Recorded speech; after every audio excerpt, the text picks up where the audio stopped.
চতুৰ্থ অসম গ্ৰন্থমেলাত নতুন অভিলেখ 10 দিনত বিক্ৰী হ'ল 6 কোটি টকাতকৈও অধিক গ্ৰন্থ। পূৰ্বতকৈ বৃদ্ধি হৈছে গ্ৰন্থ বিক্ৰী।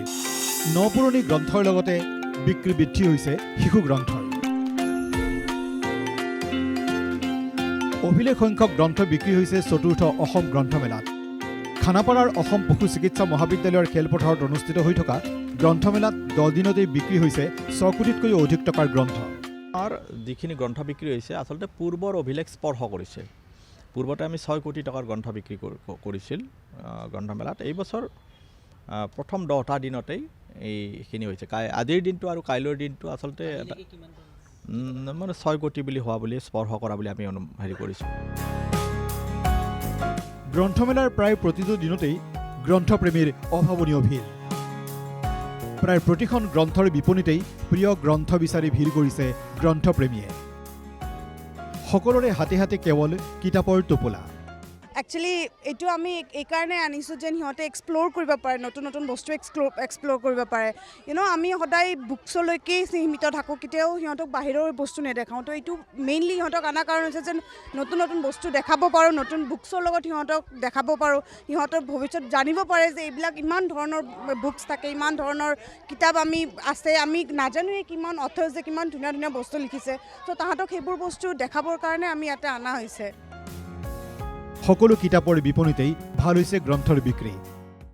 এইবাৰ বনলতাৰ তৰফৰ পৰা এইবাৰ অসম গ্ৰন্থমেলা বুলি আমি যিখিনি কিতাপ পঢ়ুৱৈৰ বাবে মুকলি কৰি দিছিলোঁ, কমেও 40খনৰ ওপৰৰ কিতাপ আমি মুকলি কৰি দিছিলোঁ।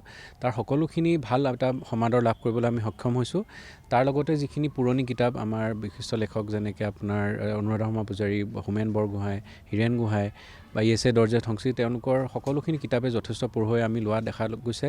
আৰু যোৱাকালি যিহেতুকে এটা ৰবিবাৰ আছিলে, তাত যথেষ্ট পঢ়ুৱৈ সমাগম আমি এই গ্ৰন্থমেলাত দেখা পাইছিলোঁ।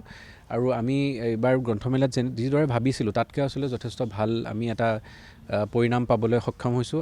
অনুপম চক্ৰৱৰ্তীৰ দ্বাৰা যিখন নতুন কিতাপ ওলাইছে সেইখনো খুব ভাল হৈছে, আৰু প্ৰণয় বৰদলৈ ছাৰৰ সেইখন কিতাপৰো খুব ভাল বিক্ৰী হৈছে। আমাৰ কেৱল নপুৰণি গ্ৰন্থই নহয়, এইবাৰ ভাল হৈছে শিশু গ্ৰন্থৰ বিক্ৰীও।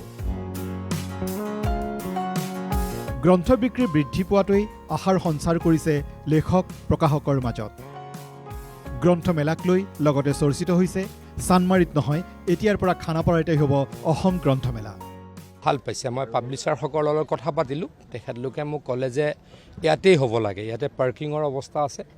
অলপ আগত মই অসমৰ মিডিয়া জগতৰ যিসকল বিশিষ্ট সাংবাদিক, বিশেষকৈ এডিটৰসকলৰ লগত বহিছিলোঁ কিবা এটা সৰু কথাত। তেখেতলোকেও মোক ক'লে যে এইখন ইয়াতে হ'ব লাগে গ্ৰন্থমেলাখন, ইয়াতে পাৰ্কিঙৰ অৱস্থা ভাল আৰু কমিউনিকেশ্যনৰ অৱস্থা ভাল। ঠিক সেইটো শুনি আহিছিলোঁ, পাব্লিচাৰসকলেও এইটোৱে ক'লে। মই মাননীয় মুখ্যমন্ত্ৰী ডাঙৰীয়াক অনুৰোধ জনাম ভৱিষ্যতে যাতে আমাৰ গ্ৰন্থমেলাখন ইয়াতেই হয়।